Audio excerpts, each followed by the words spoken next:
Better tonight than last time, but still came out with a loss. What'd you see out there? You know, I thought we played 3 quarters even. First, third, and fourth, you know. Second quarter, we got into their game again, you know, running up and down the floor.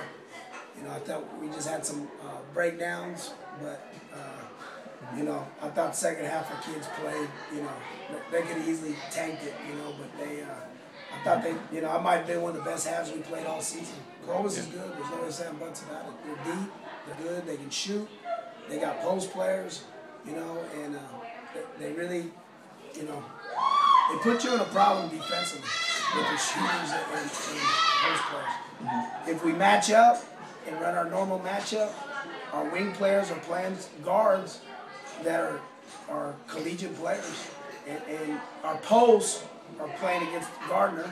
Yeah. And she steps out to the high post and she's too quick for us.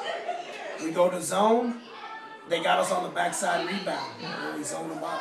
You know, we played a lot more zone today than we did last time because we had to choose our poison. We tried to take away the post inside, and we tried to take away the wing players a little more than what we were able to. But, you know, I thought the backside rebound hurt us because now we're blocking out with guards on post, you know, on the zone. But, you know, they really have you in a quandary. You know, they got matchup you know, man or our matchup. They got you in a matchup problem because they got good players on you know, Right. And it's not one or two.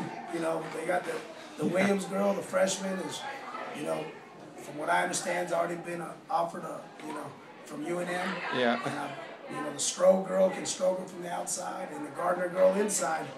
You know, it's just they got you in a tough matchup. They got 3-4 players that really spread you out on the floor. Right. But I thought our kids battled. You know, I thought Shaylee McAllister was a beast tonight. Yeah. I mean, she was on the boards. She is as competitive as any girl we've had here. Sophomore, you know, she makes some sophomore mistakes now and then, but competitiveness, you know, she plays hard. Right. You know, so, you know, obviously the second half, I thought Brittany Jo Smith really, you know, carried the offense a little more. You know, they didn't, first quarter, they let Edmondson go for 10. Yeah. You know, we're running our plays, and so you know, Coach Reed made a nice adjustment. We're going to get it out of Taylor's hand, and we didn't handle it well the second quarter. You know, we started going up and down. We're shooting threes. You know, we're 1 or 2 passes into it. You know, and I thought Brittany the second half really was able to combat what they were doing. She played real well, really attacked the defense, and made some plays that, you know, got our confidence going. Yeah, you said the second half might have been one of your best halves this season. Besides what you just mentioned, what else was so good about it? What did the team do that was so stand out? You know, when you're losing to a team like that and they're throwing fresh bodies in at you, you know, every 2-3 minutes, every 4 minutes, you know, it wears on you mentally, you know, and that's where you see some of our mistakes.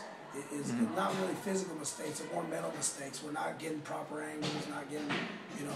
And our kids, I thought, persevered the second half. You know, I mean, they were dead dog tired, no doubt about it. You know, but Taylor, you know, they're doubling her. She's making the right, you know, the right reads. Zariah Leva really came in the second, you know, the fourth quarter, and I thought made a couple nice passes. You know, where in the second quarter, we're shooting. You know, we weren't passing the ball through the press as much as I thought we should. Yeah. You know, we have some specific, you know, reads that we're supposed to go, and we didn't get it done. But, you know, I just thought, you know, Kelsey Garcia gave us a lot of energy, you know, second half. You know, I thought Nehemiah, I'm not sure, we had her for 7. We had Brittany Jo for 9, you know, and Evanson for 17. And I just thought we had a good balance scoring, you know, in the second half. Right. And, you know, we played well. You're down 16 points at half to that team, you know. They could go south quickly, and that's what happened in Clovis. Yeah. You know, but our kids didn't hang their heads. I thought they just played well. They played with pride, and you know, we lost to a better team tonight. Yeah. You know, That press seemed like it really bothered you guys there in that second quarter. You kind of touched on that a little bit already. We kind of just go into a little bit about just how that bothered you guys so much there in the second quarter. Well, you know, they're getting the ball out of Taylor's hands. You know. And honest truth is, they got good ball players, you know, and they get it out of Taylor's. You know, if I'm coaching Clovis, make everybody else beat me. I'm not going to let Taylor Edmondson beat me. And that's basically what happened. Okay. You know, and I thought we just, you know, we took some bad shots. They're going the other way. We're not getting back. We couple turnovers, and a team like that makes a quick run, and it's over. You know, I mean, and, you know, offensively, they're just good enough. You can't give them a 10-0 run, a 10-1 run, you know. And basically that's what happened, you know. Yeah. We made the adjustment at half. You know, we talked about getting the post up, you know, hitting that high post. We talked about getting the post under the basket. You saw where we were able to hit the wing and you know, spread them out more. And but we just weren't able to get it done in that second quarter. And that was the ball, you know, you could say the whole ball game for us, you know, hinged on that second quarter. Played great second half. I thought we played great the first quarter. I thought the end of the first quarter started dictating what we did in the second quarter. But Shannon had 3 fouls in the first half. You started her in the second half anyway. What was the thought process behind all that? The thought process, we're down 16. I mean, you know, we got to play.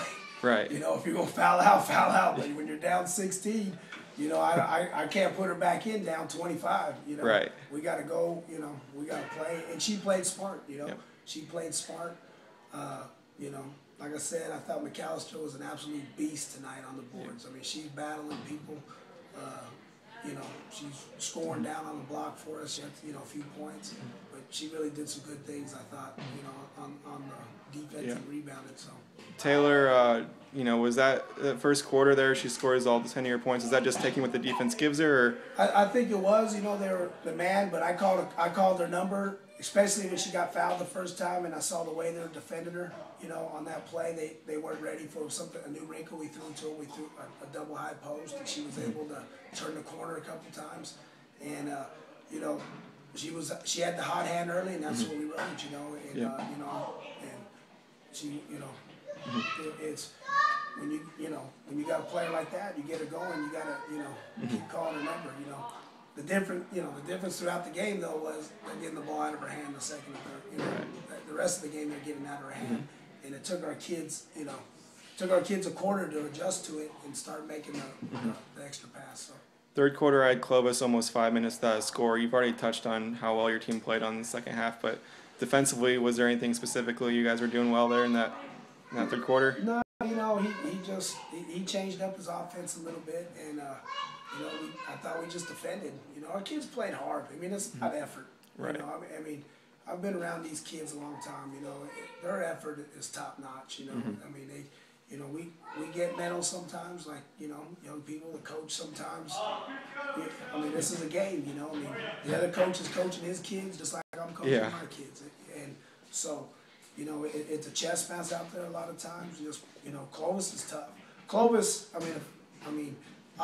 you know, Cobbs, I think, is a better defensive team. Clovis has got some offensive weapons. Right. And, you know, and they're allowing you, they want the pace up. You know, they want a game in the 60s or 70s. Right. You know, where Hobbs really doesn't want a game in the 60s or 70s. They want, you know, they don't mind scoring 60s or 70s, you know, but I think they're a little more defense-oriented than Clovis, you know. Yeah. But, I mean, if we held them for 5 minutes, I'm telling you, that's a good basketball team. Yeah. If we held them for 5 minutes, because they really put you in a problem.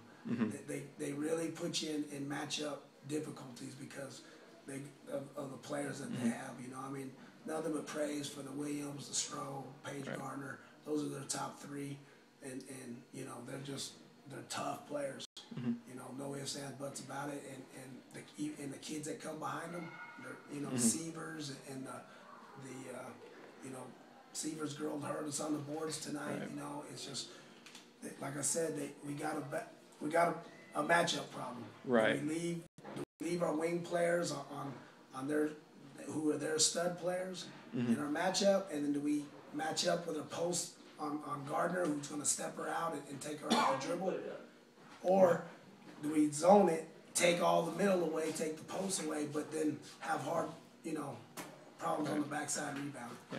You know, it's just they got you. You know, and that's what happens. We play a good basketball team. You know, it's a tough matchup for us. You know, but hey, our kids played their tails off tonight. You know, I mean, we're a couple. You know, we're 1 quarter from really having that game into the dog fight that we really wanted it. You know, but Is you feel like the Las Cruces game is big for state seeding? Las Cruces is huge for us because we, if you really look at it, you know, I see 5 teams that were definitely behind: Clovis, Hobbs, Mayfield, who's El Dorado, and Volcano Vista. Okay. Those we're definitely behind those 5. 4 of them are district champs. In our district, we're third, so we have to be behind 2. But if you look at the second, and you have another district which seems to be a little bit weaker. Right. So I don't know if you put a district champ ahead of us or not. That has a 500 record, but we got a win over La Cueva. That's second place. Yep. Right now, we've got Cleveland sitting at second place with like a 500, around a 500 record, and you got Las Cruces, which is second place right now.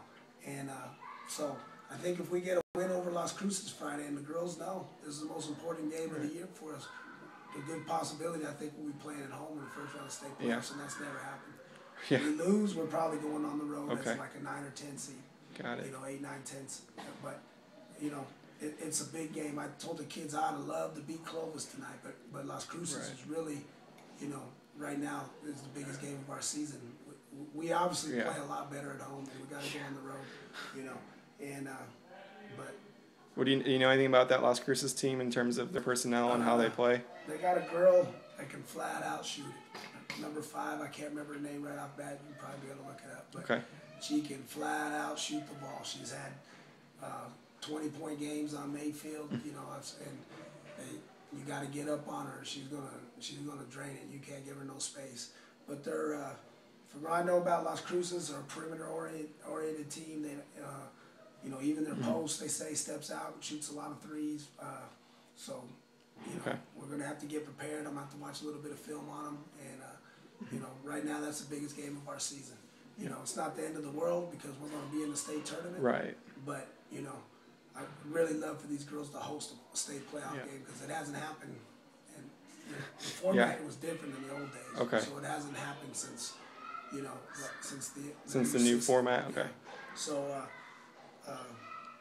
you know, in the old days you weren't able to do it because of the format. I mean, you didn't host home games. You had, you know. Yeah. But or you had to make the quarter. It's a totally different system. Okay. It hasn't happened since I've been here, and it'd be great for these kids to get one more home game. So. All right. Cool. Well, thank